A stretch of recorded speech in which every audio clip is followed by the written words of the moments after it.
It's hundreds of trillions of dollars that just needs a steady, reliable source of income. There's definitely a Ponzi involved in this. And the Ponzi is the fiat currency. It's going to be very hard for a lot of people to kind of deal with where I think a lot of these numbers are going. Long term, the governments are going to eventually figure out that they're going to have an oh shit moment. They're going to go out and they're going to look for the biggest pool of capital, Bitcoin capital, and they're going to try to rob it. There is nothing better than self-custody Bitcoin, period. Like, this is the risk. These are the trade-offs. It's the big boy club. Like, if you get it wrong, I'm sorry. Like, you're going to fall on your face and hurt yourself. This episode is brought to you by the massive legends Iron, the largest Nasdaq-listed Bitcoin miner using 100% renewable energy. Iron are not just powering the Bitcoin network, they're also providing cutting-edge computing resources for AI, all backed by renewable energy. We've been working with their founders, Dan and Will, for quite some time now and have been really impressed with their values, especially their commitment to local communities and sustainable computing power. So whether you're interested in mining Bitcoin or harnessing AI compute power, Iron is setting the standard. Visit iron.com to learn more, which is IREN.com. If you already self-custody your Bitcoin, you know the deal with hardware wallets. Complex setups, clumsy interfaces, and a seed phrase that can be lost, stolen, or forgotten. Well, Bitkey fixes that. Bitkey is a multi-sig hardware wallet built by the team behind Square and Cash App. It packs a cryptographic recovery system and built-in inheritance feature into an intuitive, easy-to-use wallet with no seed phrase to sweat over. It's simple, secure self-custody without the stress, and Time named Bitkey one of the best inventions of 2024. Get 20% off at bitkey.world when you use code WBD. That's bitkey.world and use code WBD. One of the things that keeps me up at night is the idea of a critical error with my Bitcoin cold storage. This is where AnchorWatch comes in. With AnchorWatch, your Bitcoin is insured with your own A+ rated Lloyd's of London insurance policy, and all Bitcoin is held in their time-locked multi-sig vaults. So you have the peace of mind knowing your Bitcoin is fully insured while not giving up custody. So whether you're worried about inheritance planning, wrench attacks, natural disasters, or just your own mistakes, you're fully protected by AnchorWatch. Rates for fully insured custody start as low as 0.55% and are available for individual and commercial customers located in the US. Speak to AnchorWatch today for a quote and for more details about your security options and coverage. Visit anchorwatch.com today. That is anchorwatch.com. I gave a talk on Treasury companies. Oh, it wasn't at the conference yesterday? Oh, yeah? I think it was at the, really? At the conference yesterday. Yeah, I got a little emotional yesterday on the stage. Did you?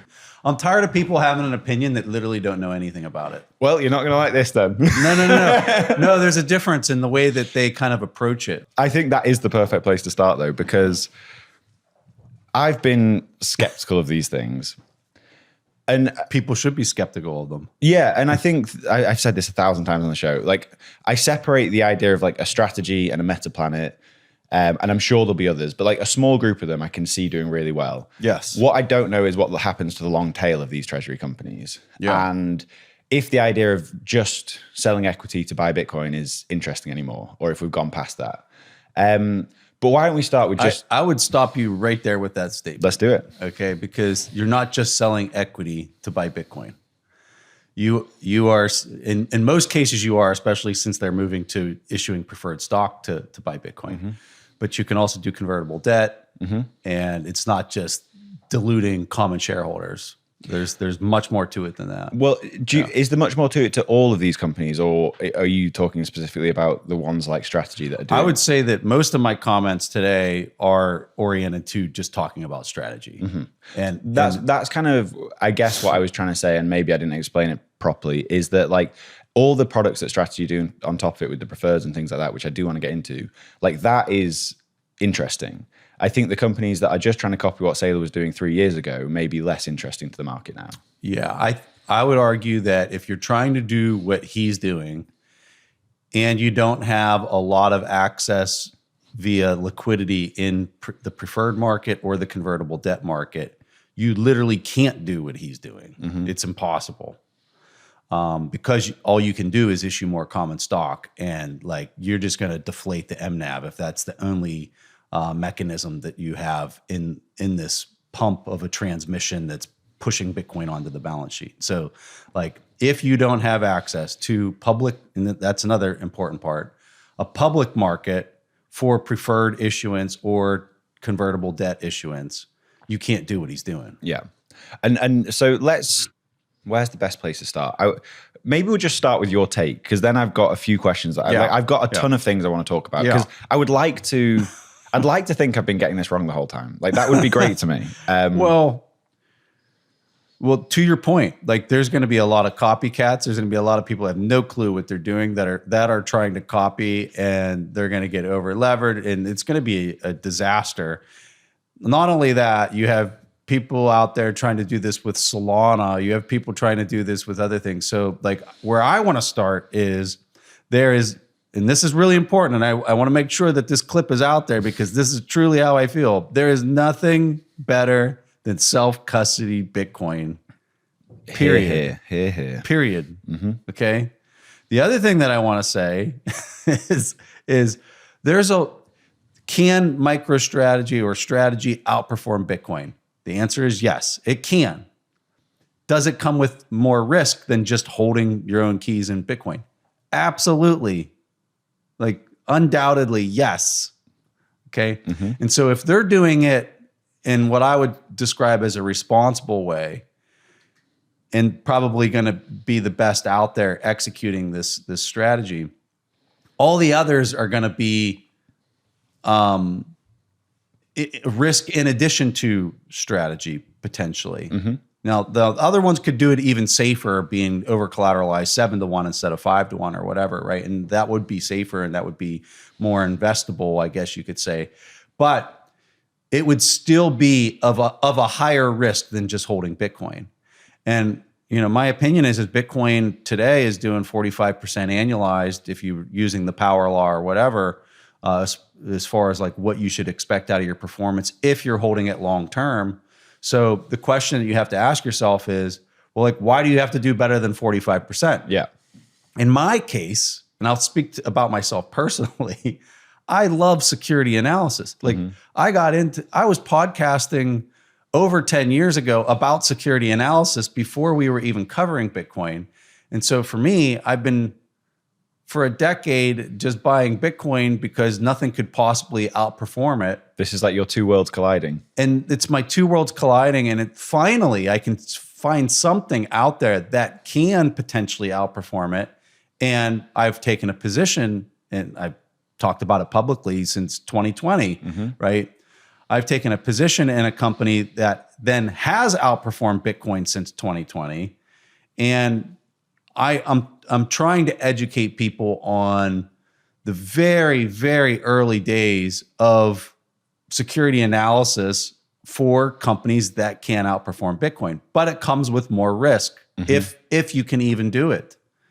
It's funny because that makes total sense. But one of the interesting things that's happened in the last few weeks is the kind of TradFi people that are now fading strategy. So you had Jim Chanos on your show. That was a great show with Pierre. And then just recently, I was telling you just before we recorded, I recorded with Lynn and Andy Constant. So he was an ex-Bridgewater guy. He's probably, I don't know, in his late 50s or something like that. And he is very skeptical of strategy. He called it a Ponzi scheme. He got quite fired up about it. And he also called out Saylor for being fraudulent in the numbers, not necessarily in misreporting them, but misexplaining them and putting the Bitcoin gain down as earnings. Yeah. I have a lot more that I want to make sure that I say from a really broad overview, and then because that's going to get into a very detailed accounting jargon heavy conversation really fast, and I'm not trying to avoid the question. I want to cover that question, but this is really important for a person that's looking at this company strategy. Or any other treasury company that's trying to do that from the outside. I would argue you have to understand three things really, really well in order to truly understand it. The first thing is Bitcoin. Yep. I know, the audience knows how hard it is to even understand Bitcoin. You've had conversations with your family members for literally decades and they still don't get it. Okay, that's number one. So a person has to have a deep understanding of Bitcoin. Number two, a person has to deeply understand security analysis. And when I say that, it's not just an understanding of common stock. Like you really have to understand preferred stock. You have to understand what non-cumulative or cumulative or perpetual, and like you have to understand all that terminology. Does it convert? Does it not convert? Like most people don't understand that. Most people don't understand that the earnings potential of the business pretty much unaffects preferred stock if it doesn't have a convertible piece to it at all. And that's huge. If you don't understand that, you're never going to understand a Bitcoin Treasury company. Just that little piece that I described about like security analysis. So that would be number 2. You have to understand security analysis. Number 3, you have to have a deep understanding that the fixed income market, it has been bid for 40 years and it's finally starting to unravel since 2020. So from like the 1980s until 2020, if you were a fixed income investor, it always went up. It was literally in a bull market for 40 years straight. Mm-hmm. And so when a person's looking at MicroStrategy and they're saying, okay, so he's like securitizing Bitcoin, he's issuing fixed income, but like that's not going to last forever. And my argument is when you have a bull market in something for 40 years and it's starting to unwind itself, like you have just tons of potential energy that's been stuffed into this fixed income market that's unwinding. And that is the fuel. That in and of itself is the fuel that's allowing Michael to do what he's doing with strategy to funnel all this Bitcoin onto the balance sheet, is because he's servicing that fixed income space as it's unwinding, which in my opinion has a decade. I literally was having dinner with Adam Back last night. Okay. And as you know, he's starting a Bitcoin Treasury company. Yep. Okay. And we were sitting there literally laughing our face off because we're like, nobody understands that like this fixed income market is unwinding itself. And I was like, Adam, how big is that unwind? And he just like started laughing and he's like looking up and he's like, it's hundreds of trillions of dollars that's unwinding itself. And Danny, if we went and asked 100 people off the street, do they understand this third piece that I'm talking about, which is the unwinding of the fixed income market? How many of them understand that? It's probably 0. Zero. Like, so all three, so and like if this was like a Venn diagram, is that a Venn diagram with the circle? Yeah. You have to understand all 3 of those. And so like, how many people do you know that understand Bitcoin, understand the fixed income markets unwinding after a 40-year bull market, like straight bull market, and that they also understand security analysis? I mean, you. Well, I'm not trying to imply no, but that. I get the point. It's almost no one. No one. But like, and I would be in one of those. No, like I get Bitcoin. Yeah. But the other 2, I probably don't have a very good understanding of. So why don't we do a Preston Pysh masterclass and go through each one? Like, so right. Bitcoin, I think the audience knows Bitcoin. Yeah. Let's ignore that one for now. Yeah. Like, let's start with the preferred stock. That was number 2. Like, what do you need to understand these companies? So, from a security analysis standpoint, I would just break it down like this. You have the common shareholders, right? Mm-hmm. When you're a common shareholder, you're the lowest in the stack, okay? Which means that if you're a preferred shareholder or you're a debt, if you own the debt, the bonds of the business, the only time that stack matters is in a bankruptcy. Yeah. So if the company goes bankrupt, the bondholders get paid out you go to the assets. What are the assets on the book? So for like MicroStrategy, it would be whatever the Bitcoin's worth. If it's 0, well, then that's marked down to 0. If the operating business that makes about 100 million a year-ish profit, I don't know what the top line is on that. I would guess, 500 million to $1 billion is what the top line revenue is, or something to that, a multiple of those earnings. But the assets that cause that, the building, the infrastructure, the computers, like all of it, it all gets liquidated. And then whatever's left gets paid out to the bondholders first, the preferred shareholders second, and then the common shareholders last, if there's anything even left. Mm-hmm. Okay.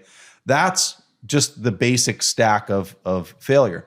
But if the business isn't dead and it hasn't failed and gone through bankruptcy, those first 2 stacks, the debt and the preferred stock, the terminology might be a little off here, but they don't participate in the earnings potential of the business. So if the business has just a knockout quarter and they made tons of money, those first two don't participate in that upside like the common shareholders do. If that company makes a ton of money, that company can then pay that out in a dividend, or it just gets realized as additional retained earnings that benefit the common shareholders. The other two, they're income investors. So they've been promised a stream of income. And if the company makes a ton of money or it makes no money, they're still expecting that payout. That in the strategy's case, that's the people buying Stretch, Strike, Strive, all that Exactly. stuff. Yeah. All that preferred issuance is treated, it performs just like a fixed income bond, the preferred stock. They're getting 9% or whatever it is, regardless of what happens to the company. That's right. So that preferred stock, and I got to caveat it, if it's not convertible, okay, when either one of those, the debt or the preferred stock is convertible, it performs a lot like a bond. But then as the common stock price runs, there's metrics that allow those investors of those to convert into the common stock. So they will perform a little bit like the common equity, but for the most part, if it doesn't have that, it performs just like a bond, where it's just completely based off of the income stream that it'll make. But if they're convertible, does it dampen upside volatility? Because if the price of the share is going up, they're going to sell. That's exactly right. Okay. It does. And this is one of the reasons why you're seeing strategy move away from issuing convertible debt. Because they want common stock to go through the roof. They want the volatility in the common stock because they can harness it and it creates more interest than it just, it's like rocket fuel to him being able to do what he does, which is, transmute this MNAV into additional Bitcoin on the balance sheet. Okay. The other thing that I would just kind of preface with all of this is as they're using this preferred stock and the convertible debt, they're able to raise cash. They're able to sweep it onto the balance sheet. And the way that we'll use really simple numbers to kind of illustrate this. Let's say that the common shareholder had $100 worth of Bitcoin on the balance sheet and the company's trading at an MNAV of 2. So the market cap of all the stock would be 200. Okay. So that math's really simple. If you go into the preferred market and he issues $50 worth of preferred stock, it's cash he receives. He immediately turns it into Bitcoin and he sticks it on the balance sheet over on the common, it's raised over here. It's stuck on the balance sheet. The common shareholder now has $150 worth of Bitcoin. Okay. That preferred investor is just getting the income stream that he promised. They're not getting a claim on that Bitcoin whatsoever, that additional 50 Bitcoin that was raised. So that preferred shareholder, they don't care about it. Like it's no impact to them. They're just like, I just want my 9% every year. Give me my 9%. Whatever you do with it, I don't care. Just keep giving me my 9%. So you can see how if we're valuing at an MNAV of 2, and he just doubled or he just increased the amount of Bitcoin he had on the balance sheet by 50%. Now he has 150 over here. You would double that, and now the stock should be up at 300 instead of 200. Okay. That's just the really basic math. And what does he owe back to that preferred? He just has to keep paying the dividend stream. Okay. Now this is where this is what will really bake your noodle when it comes to like what he's doing. Those dividends are fiat denominated. He's going to pay, and we're just going to use really simple numbers, 10% on the initial raise, which is denominated in dollars. Okay. What he's doing as soon as he gets it is he's transmuting it into Bitcoin, which is growing at, call it 50% annualized. Okay. So going back to the really basic, like, how do you want to run a business these days? You want your assets denominated in Bitcoin and you want your liabilities denominated in fiat. And so that dividend payment that he's making in the preferred, okay, after 10 years, if that Bitcoin that if those funds that he raised and he swept into Bitcoin, 10 years later, do you know what that dividend looks like in Bitcoin terms that he has to pay? It's like almost zero. Okay, he's still paying the $10 dividend on 100 par, right? which is the 10%. He's still paying that. But after 10 years relative to what he raised and what he stuck on his balance sheet, it to him feels like it's literally like zero. Yeah. So, Yeah. I mean, I've got a load of questions in there.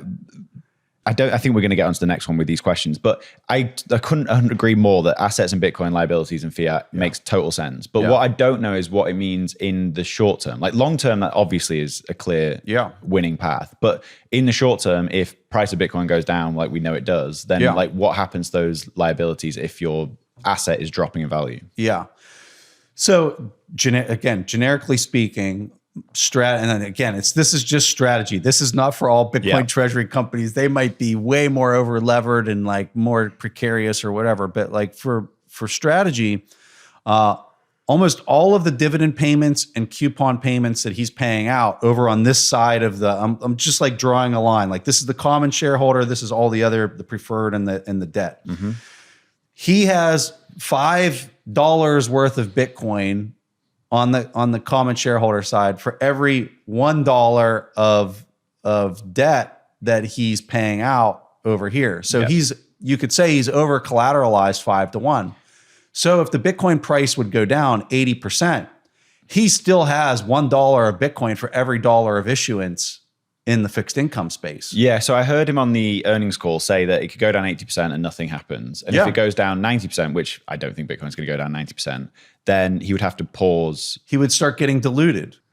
Or he could pause the dividend payment. So, okay, another great comment, because he can, okay? Some of the issuance, and this goes into just security and your understanding of security analysis again, right? You have preferred stock that has cumulative and non-cumulative preferred. Mm-hmm. Okay, what that means is if it's non-cumulative preferred, that means he can miss a dividend payment and there's literally no impact to him that he has to pay it back. But is there a kind of second order consequence of that where there may be no 100%. impact in it? Because like at that point, people are going to be selling off everything they can. No, I don't know that they would be selling. So would it be an impact? Absolutely. Like would the stock probably get hammered? Yes. More importantly, would the stock of that particular preferred that's non-cumulative get hammered? Oh yeah. Yes, it would. And so what does he ultimately want with every one of these issuance over on the preferred side? He wants the price to, well, not on one of them, but the STRC, he doesn't want it to, that's even arguable.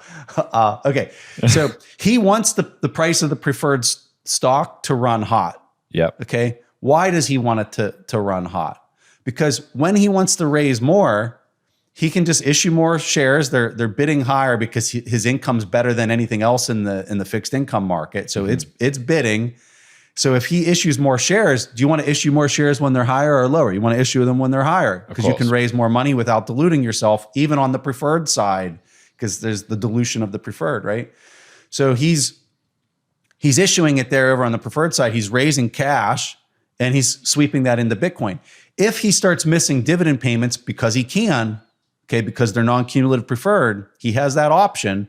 Well, what the market's going to do is they're going to be like, oh my God, I don't know if I'm ever going to get paid again in this issuance because he doesn't have to pay it. So the price is going to get punished. It would go, from call it 100 down to 70 like that as soon as he would miss a payment. And so now he has to issue a whole bunch more, which means he has a lot more dividend payments that he has to pay if he wants to keep that vehicle alive. Yep. Okay. And so he has an incentive to continue to pay it. But the way he's looking at it is if I get myself in trouble, I need a ripcord that will hit a parachute to help slow down my dividend payments that I have to pay on this stuff. And so for him, it's like an emergency hatch on the one issuance. That makes sense. That's all it is. And so when you think of like how he's engineering this, because this is like, as an engineer, I'm looking at it and I'm just like, wow, this is so brilliant the way that it's organized. Have we ever seen products like this before in any market? Hell no. He said himself that he's using AI to help himself design all of this. He's vibe financing. Yes, he's vibe finance engineering. Yeah, it's vibe finance engineering.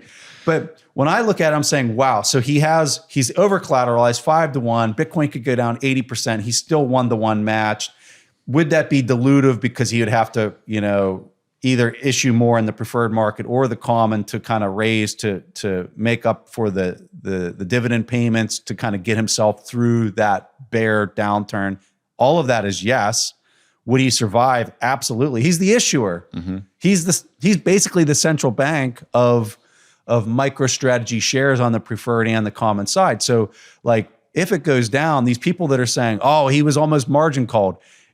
Honestly, if you say he was almost margin called, I'm looking at you and saying, you just do not understand security analysis. You don't understand that he's the issuer of last resort of his own stock and he can raise funds way beyond what. This is one thing I've learned, studying businesses all the years is like, when you think they're dead, you might be surprised at how creative they can get in raising more cash because they can always issue more shares. Yeah. And just dilute the existing base of shareholders. And they can stay alive a lot longer than people ever realize because they have that luxury in a public market. Private company is way different.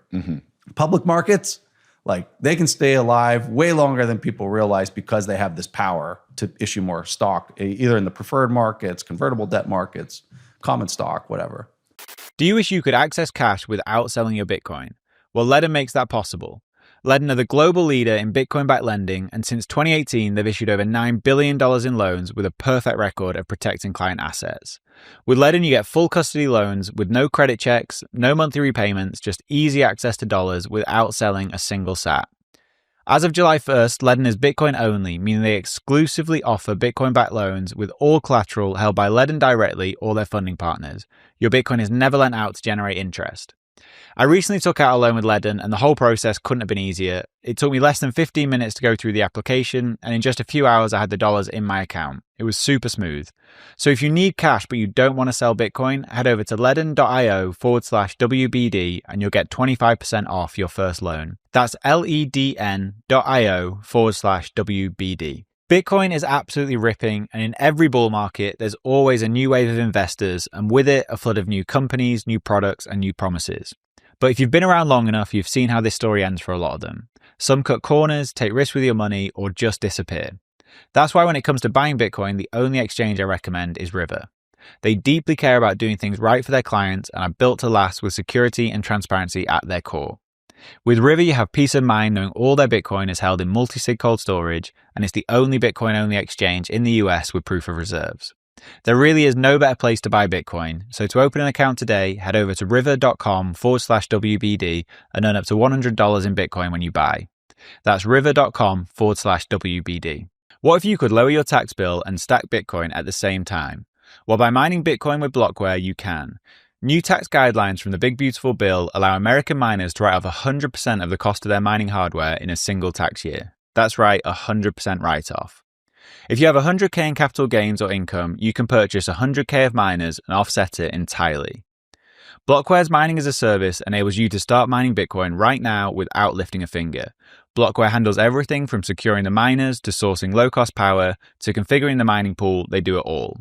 You get to stack Bitcoin at a discount every single day while also saving big come tax season. Get started today by going to mining.blockwaresolutions.com/WBD, and for every hosted miner purchased, you get 1 week of free hosting and electricity. Of course, none of this is tax advice. Speak with Blockware to learn more at mining.blockwaresolutions.com/WBD. So you said something there that this is kind of a tangent to this, going through these three things you need to understand. But you said if he's going to sell a stock, he wants to sell it high, which makes total sense. So if, as someone who is looking, like not personally, but if someone's looking to buy strategy, is it stupid now to be buying that at anything over like a 2x MNAV, in the sense that he's going to be diluting that stock as soon as it gets to somewhere between 2 and 3, you'd assume? So as a hardcore Warren Buffett value investing person, this is the classic investor's quandary, which is, if I go and buy a growth company that's got revenues just blowing through the roof, okay, and what I would argue is that's what you're seeing with MicroStrategy right now, is that its growth factor, his ability to compound the Bitcoin on the balance sheet at the pace that he's doing it, you're caught in this like dead man zone of, am I overpaying for it because it's it's growing so fast and the market's just piling into the stock and like there's a premium on it. And is that premium going to collapse and come down to a steady state? And for 5 years, I basically went sideways because I overbought because the market was exuberant. Yeah. Okay. It's the classic growth versus value problem. And to that, I don't have an answer for people. I have no idea where the MNAV should settle. I have a sneaking suspicion that like, anything under a 2 isn't that bad, but, whether that's valid or not, I don't know. But I will say this, should it be more than 1?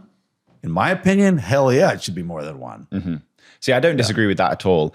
So let's get on to the third part, because this is understanding of a fixed income market. Maybe it's worth starting with why that's unraveling. Yeah.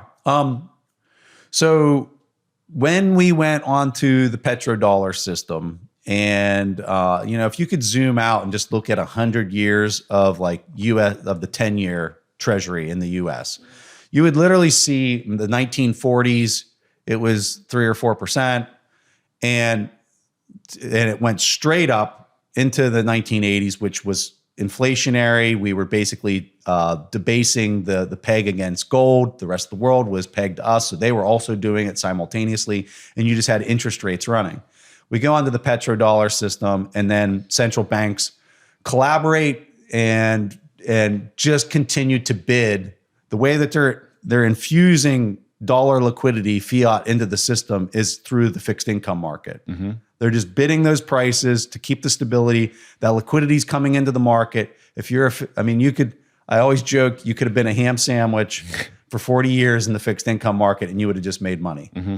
And so once we got to COVID, you had the 10-year Treasury that literally got to like 50 basis points was how compressed that got. So the prices were literally sky high and the yields were 50 base, 0.5%. And just to kind of put context on this, just to kind of like help people understand how overbid this market was. If you were a retiree and you had $1 million and you put it into a 10-year Treasury in 2020, okay, you made $5,000 a year. So if you wanted to live on a fixed income, right, which is any retiree, right, that was what you were dealing with. Is like you had to, and that's assuming you made $1 million. So if you made $10 million, let's say you had the net worth of $10 million and you put it into fixed income to like provide you your basic income to live on. $10 million gave you $50,000 of income for a year. Like, Danny, these numbers are so insane. Just to kind of give, when I say the fixed income market was bid for 40 years straight, this is how insane it was, okay? So like that's now unraveling, because what I would describe at that moment in time was you had absolute total global cooperation through the central banks to make sure that the scheme was completely pieced together. Just-in-time manufacturing was at its peak, like globally, collectively. I'm getting roses from literally the other side of the world because that's actually more efficient than them cutting them in the backyard and putting them in the grocery store. That's how crazy like the global cooperation was. Yep. And like that was, I would argue the absolute peak was in 2020. COVID hits, which really makes you raise an eyebrow of like I don't want to even go down that path, right? And now all of a sudden, all of that is starting to unwind itself. And now it's spinning the other way. And the world's desperately trying to find a store of value asset that can replace the U.S. Treasury market, okay? Because now all of a sudden the prices are spinning off and they're going lower and the yields are going higher. And in my opinion, and why Adam and I were laughing is because, in my opinion, you're at the national anthem in a 9-inning baseball game of like that market unraveling itself. And so like that energy is, so let's go to strategy again, okay? To kind Before of we do, maybe worth contextualizing like the size of this market. Yeah, it's hundreds of trillions of dollars. And this is hundreds of trillions of dollars that don't know where to go. It's hundreds of trillions of dollars that are servicing. So who's the customer? The customer is any boomer or person that's of retirement age that just needs a steady, reliable source of income. They've made their money. They're in retirement. They don't need a lot of risk and volatility of the underlying. They just want the principal to stay what it is, and they want to get some type of income, and that's the market. So if going to the numbers that I was saying earlier, like how in the world could you live off of a $50,000? Now the numbers are higher than that now, but still, like you need like hundreds of thousands of dollars to sustain your lifestyle moving forward. If and you've like, got a net worth of 10 million, you don't want to live off 50 grand a year. no. Yeah. Amen. And again, the number today would be significantly higher than that because the numbers are now at about 5%. It's quickly unraveled from that. And I think that the numbers are only going to get more entertaining as we go into the coming decade. And I say that it's going to be entertaining isn't the right word. It's going to be very hard for a lot of people to kind of deal with where I think a lot of these numbers are going, and it's going to be the inflationary impact that's driving it higher and higher.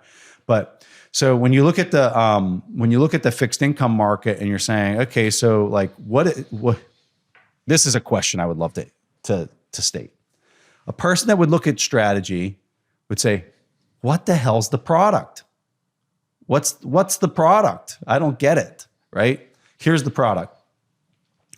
The product is he is servicing, and even further upstream than that, like when you build a product, you're providing some type of value to a customer at the core. If it's a real product, you're providing value, extreme value, especially if you're outperforming NVIDIA. What's the extreme value that he's providing to the market? And who is that customer? The extreme value that he's providing is he's given about 200 basis points more in fixed income to anybody that wants it in the world. And he's doing it in a way that he's over collateralized as to being under collateralized. Okay. So if you go out and you want to buy some type of corporate debt in the market, maybe you can get 7-8%, somewhere in that ballpark in return. So if you're in retirement and you're going out there and you're saying, okay, well, this one looks kind of like it's a healthy company. It's not going to fail. I can get 7 or 8% by owning it. Or you could go buy Strategy's issuance. And not only is it healthy, I would argue that he's already got all the money 5 times over, literally sitting on the balance sheet to pay it. Okay. In an asset that's growing at 50% annualized.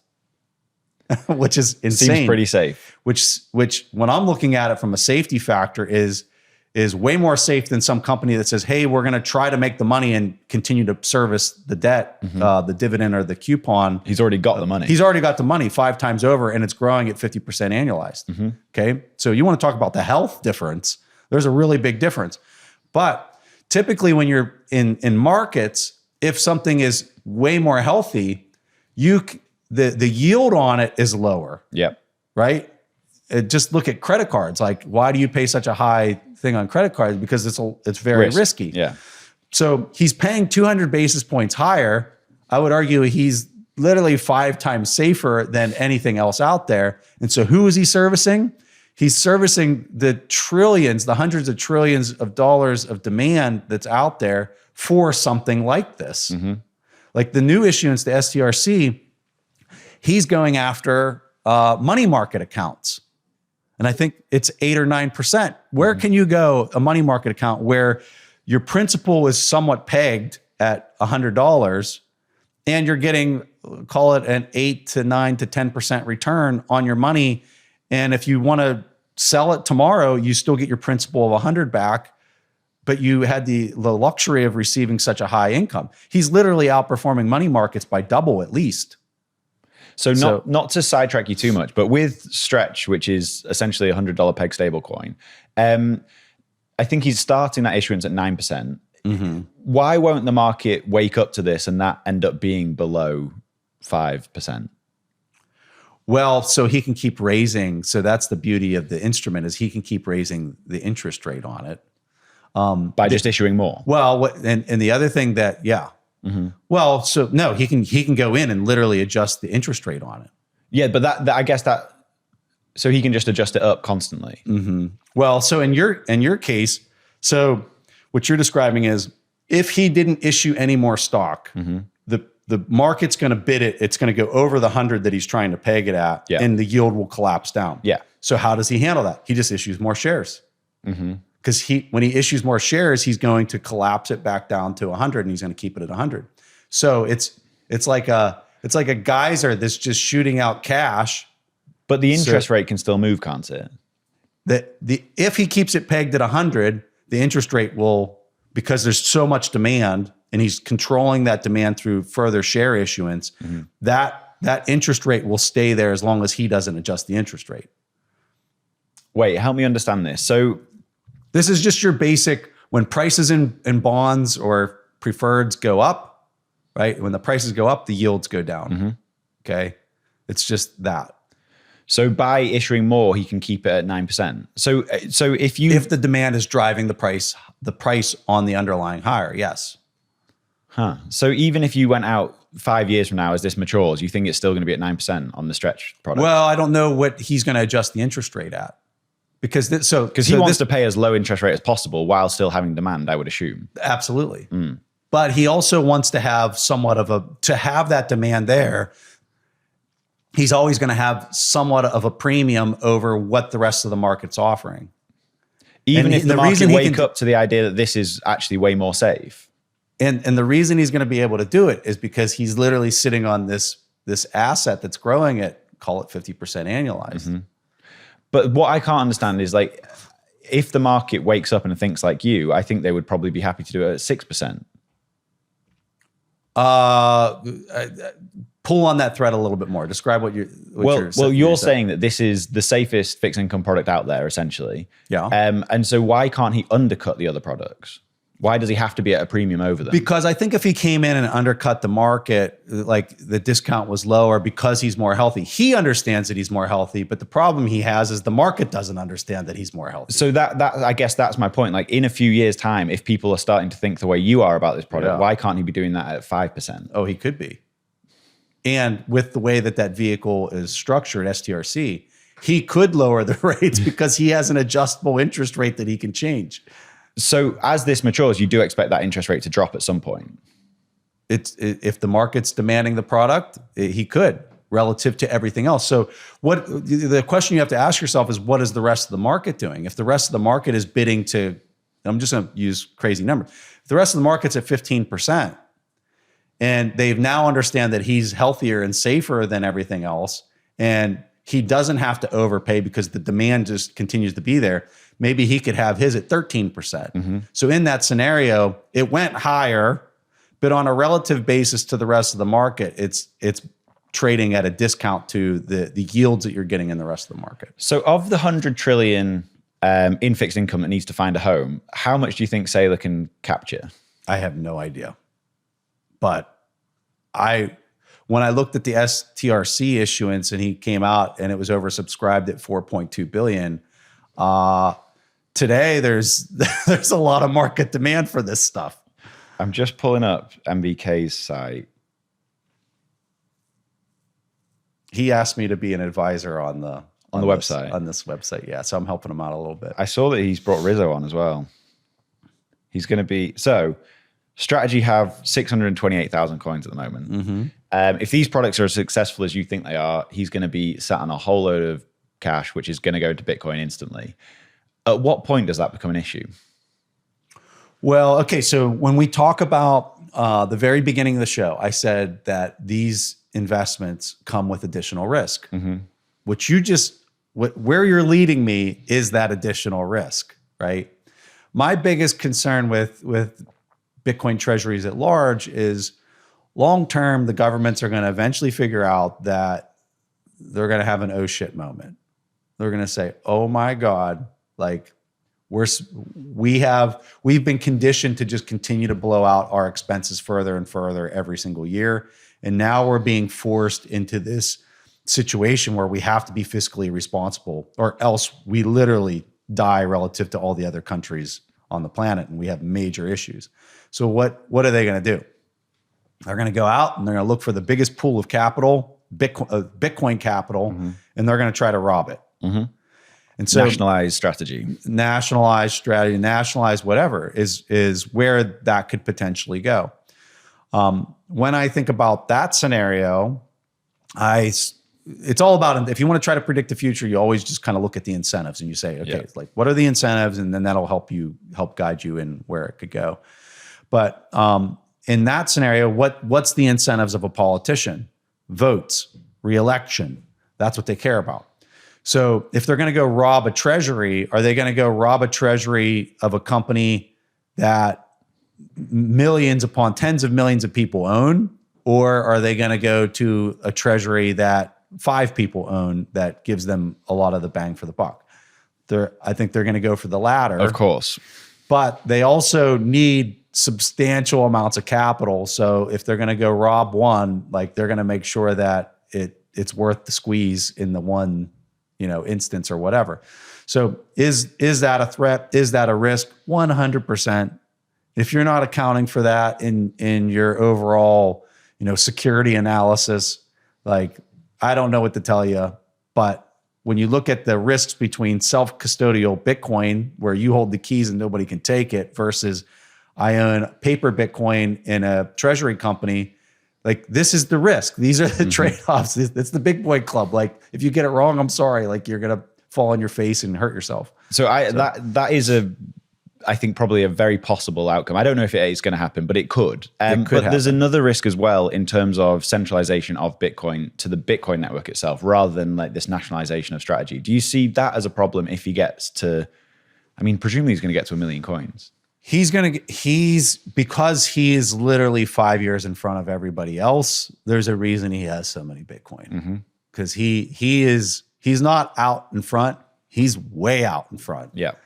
I don't see it as a risk, because I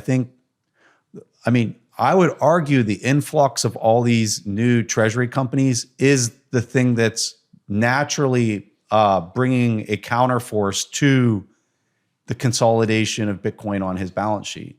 So is that healthy? I think it is healthy. Is there going to be a lot of people that do it poorly, and investors that invest in it and then get wrecked? Yeah, there will be. But if I'm just looking at the natural market forces that are providing a counterbalance to that, additional Bitcoin treasury companies are a counterbalance to that.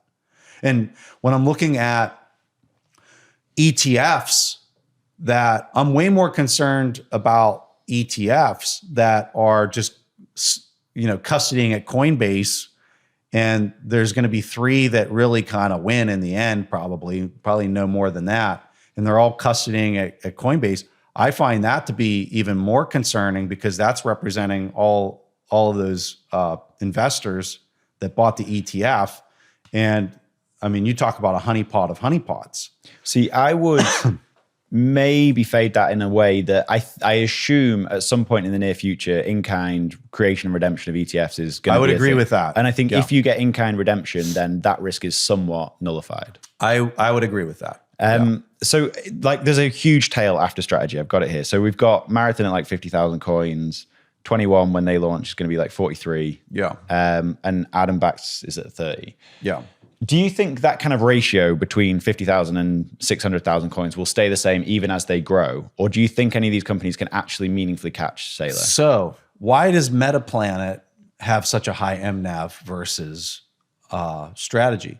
Because it's smaller and they can increase their Bitcoin stack more quickly. So when we're talking about like what's an appropriate MNAV to pay for one of these companies, part of that math is how big is the treasury today and how fast can they grow it? Okay. When you look at MicroStrategy, there's this natural, because they're so big, it's harder for them to grow the position size that they already have on a relative basis. Therefore, the MNAV should be, the market should value it lower than one of these smaller treasury companies that are doing the same thing that might have the ability. Triple the amount of Bitcoin they've got. They can triple their Bitcoin in a year. They can quadruple or whatever. And so that's going to allow them to catch up. And if there's 10 of them that are doing it responsibly, they can start really putting a pull on the amount of Bitcoin that's flowing onto their balance sheets as opposed to what he's able to. And then just think about the competition in the fixed income market. What do you think they're going to do when they go to the fixed income market to compete with Michael? I think they have to come in with higher interest rates. Of course. If they're not competing in the US. If they're competing in other markets, well, that's not true. But if they're competing in his market that he's dominating, like absolutely dominating, they're going to have to come in at 200 basis points higher than him or something. Or even more over collateralized. Or be more over collateralized. I wonder if the market even cares about that. Like, I don't think the market cares about that. I think Saylor's plenty over collateralized, probably. I think the market will eventually look at it that way because you're thinking about it in the correct way, Danny, which is if the balance sheet is healthier and the management team is just as good, like that should fetch a lower yield, and they shouldn't have to pay up. But you got a whole brand that's like happening there that's going to be difficult to compete with. Yeah. So I want to get back to the original question, which we talked about 50 minutes ago. The accounting stuff. But before we do, like long term, do you think MNAVs of all these companies will be under 2? Like looking 5 years out in the future, let's say. I think for the smaller ones that kind of come on the scene, if they have the ability to kind of brand themselves well, then it might be in excess of that because they're able to compound and grow the Bitcoin on the balance sheet faster. Actually, I said last question on this, but in a bear market, let's assume cycles haven't changed. We go into another like relatively deep bear market. I don't think we're going to get 80% again, but let's say you go into like a 60% bear market and it's a little longer. Do you think they'll start trading at a discount again? Or do you think those days are kind of, and actually let's talk specifically about strategy because they've been through a bear market. They did trade at a discount for an amount of time. Do you think they will ever go below 1 for a period of time? The thing I've learned in financial markets is prices will usually not make sense. And so would it surprise me to see them go below 1? Not at all. That wouldn't surprise me at all. Okay. But you think, again, in a bear market, because I really liked Lynn's question on this in the earning call, because she's thinking about bear markets. And to me, that's maybe the most interesting part of these treasury companies is like, we're going to find out who's swimming naked in a bear market. And I assume it's not going to be 0 people. Of all the treasury companies, even just take like the top 50, let's say, of any real size, do you think we'll see some of them go underwater in a bear market? If they're levering themselves like 2 to 1 right now, they potentially could.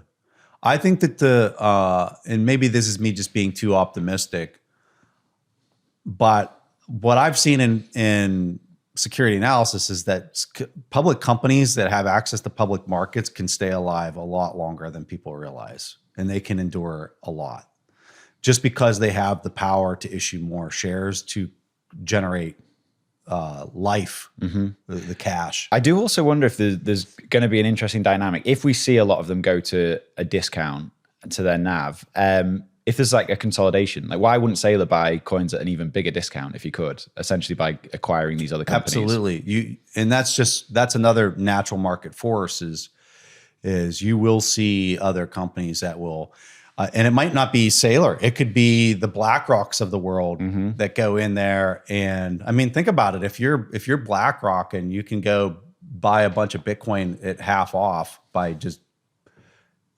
but think about that. Like they're going to go in there. The market price is this, and BlackRock comes.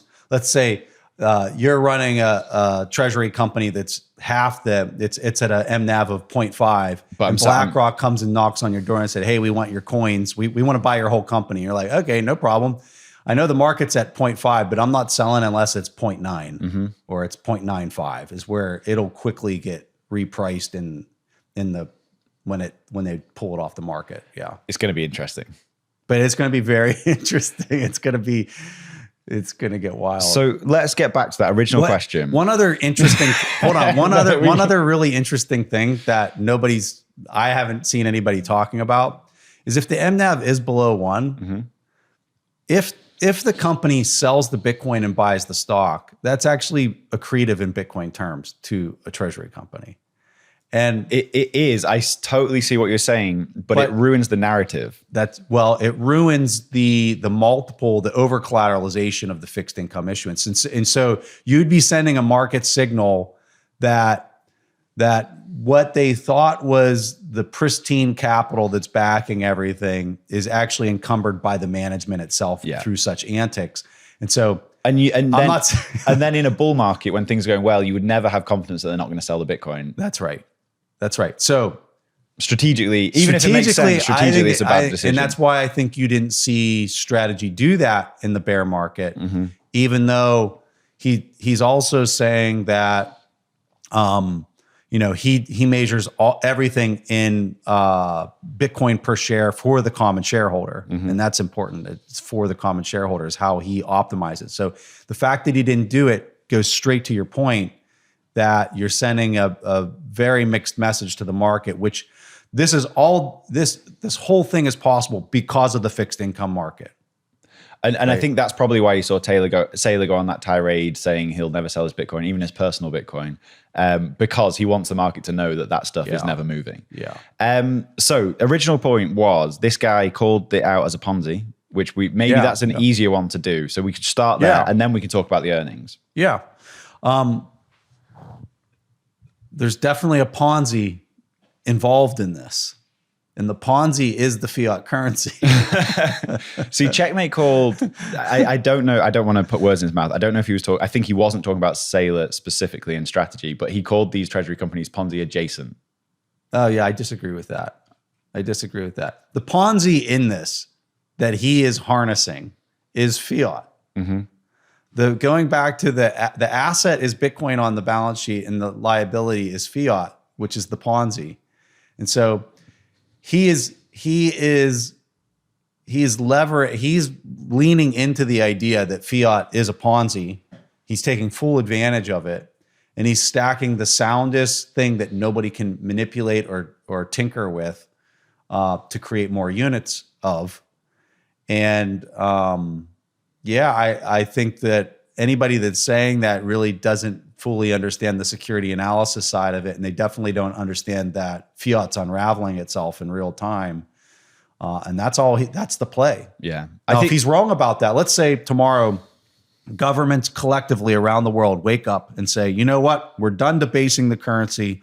If we don't peg it and take total control of our monetary units together on a global scale, this Bitcoin thing's going to ruin all of us, right? And then the whole strategy thing falls apart. But as we know, that's not how this is going to play out. Okay, so the more interesting point he made is strategy calling their Bitcoin gains earnings. He thought, he was fired up. He called it fraud. I don't think that's right. But there is some nuance in it where Bitcoin going up is not necessarily earnings. And it's not recurring earnings. Well, I would agree with that. But anybody saying that it's fraud is being very disingenuous because they're audited by the biggest accounting firms on the planet. He's following GAAP accounting rules. And according to the accounting rules, he has to file the 10K and the 10Q the way he's filing it, right? So I think that that's like very unreasonable to say that. Now, just to give context to it, sorry, I just want to make sure I'm giving Andy's point clearly, it was one of the slides in the earnings call that he had a problem with where it looked like he was comparing his earnings to the other companies. And because they're not recurring earnings, he thought that was... Yeah, okay, so that might be... Yeah, we could argue that. This point that they're not recurring earnings, I 100% agree with. The way that I would try to value it, instead of like kind of getting into whether it is or isn't, I would give people maybe a framework to think through, like, how would you do this? So when I would value stocks, this before Bitcoin even, one of the things that I loved to look at was the growth of retained earnings on the balance sheet. Because what that was showing me is, like, when you're looking at the income statement and you're seeing the cash flows that are generated from the income statement, that's interesting. But what I really like to see is, like, what does the equity of the business look like as far as a growth rate over time? And when you're looking at that trend and you're kind of plotting it out, and maybe you have 3 years of data and you can see the growth rate of that equity, you can say, well, this company's growing its balance sheet at 10% annualized. And then you can kind of like model out, like if that 10% growth rate kind of persists into the future, I can then look at what the market's valuing it at, and then I can conduct an IRR, an internal rate of return calculation, to figure out what I think an appropriate price is to own the company. So when I look at strategy and you look at their balance sheet and you look at the growth of the balance sheet, I can tell you over the last 5 years, it's completely warranted that it is exceeding the return profile of NVIDIA. Okay. And because when you're looking at like what they're reporting, and I disagree with the way the GAAP accounting treatment is. Preston Pysh's opinion, like if I could control how that accounting would work, I think that the way that you would do it is you would list as on your asset line of your balance sheet, you would list it as a current asset because it can be immediately sold. It's super liquid. And you would list it at the purchase price on the asset line of the balance sheet. And then any unrealized gain would actually be listed into the equity line of the balance sheet. And nothing would flow over to the income statement unless a sale was actually conducted in the Bitcoin itself. That makes sense to me. And then it would be listed as an extraordinary gain or loss on the income statement. That's how Preston Pysh would do the GAAP accounting treatment. That's not how it is. And I think as a person who's looking at the results, the whole reason that the income statement exists the way that it does is to help an investor know that this is recurring revenue. This is a recurring expense. This is an outside, abnormal, extraordinary gain or loss that probably only happens one time item on the income statement. And then the investor or the shareholder can discount that or think that there's more value there. So I disagree with the whole way that it's treated in general. But he's just following the rules. He's just following the rules, which is a good thing for him getting included into the S&P 500 because they have this stipulation that you have to have multiple quarters of earnings. And I guess it counts as earnings, even though I don't see it as earnings. I see it as unrealized gains. And it's a good thing in a bull market, but it's not going to be a good thing in a bear market if he has to post like 10 billion losses. Absolutely. Yeah. Yeah. Okay. I mean, I think this is the Preston Pysh masterclass on treasury companies. There's a lot more to this than what we covered, but is there anything else that is worth getting into now? I really want everybody to really understand that if I'm talking about this kind of stuff a lot, it's more for my own intellectual stimulation. And because I find it's as a finance engineering person that loves studying Buffett and these other ways of like valuing business, I'm like a pig in mud with this.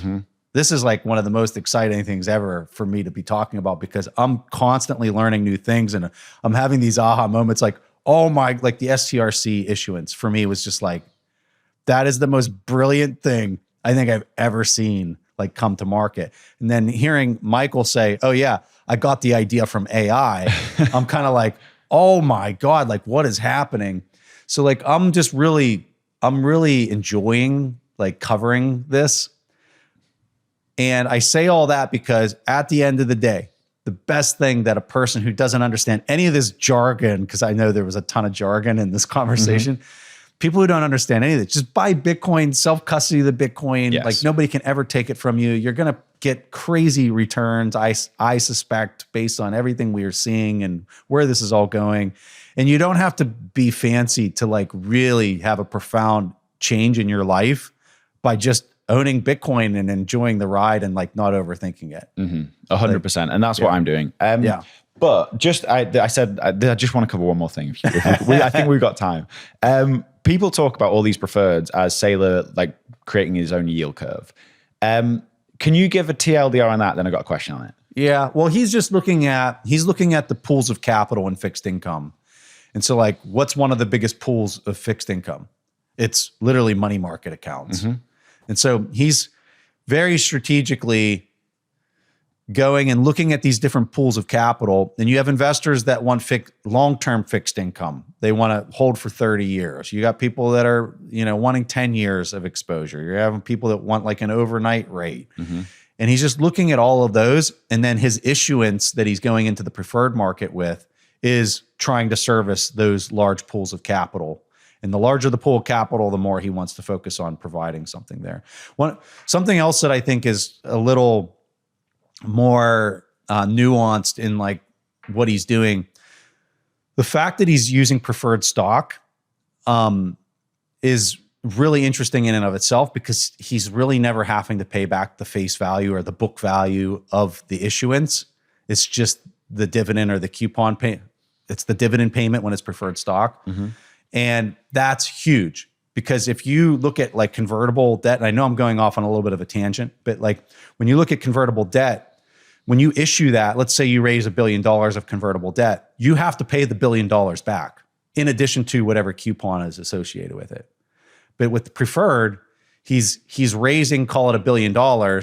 He never has to pay the $1 billion back, but he does have to pay the dividend. If it's perpetual, he has to pay the dividend forever. Mm-hmm. But he's looking at that dividend payment 10 years later and saying, well, it's literally de minimis amount of money because I'm sweeping it all into Bitcoin. Yeah. So the question I have on that is, he's got 4 of these preferred stock issuances. Is there anything else he's going to do, do you think? Is there more to come? I think so. I don't think he's done. What do you think's missing from the stack that he I would have has? to look at I would have to look at the durations that he's targeting. And I mean, it'd be pretty, he has a slide. I saw it in his second quarter shareholders meeting that like lays out like the whole like duration and like where the large pools of capital are in fixed income. And you can see where the various preferreds have been issued. And I would just look at the next biggest one, and that's probably where he's going next. It's pretty incredible. I'm starting to understand it. But you understand it well, Danny. This was very useful for me. Thank you. We should probably go to the conference. But thank you, Preston. Thanks for having me, Danny. I appreciate it. Yeah.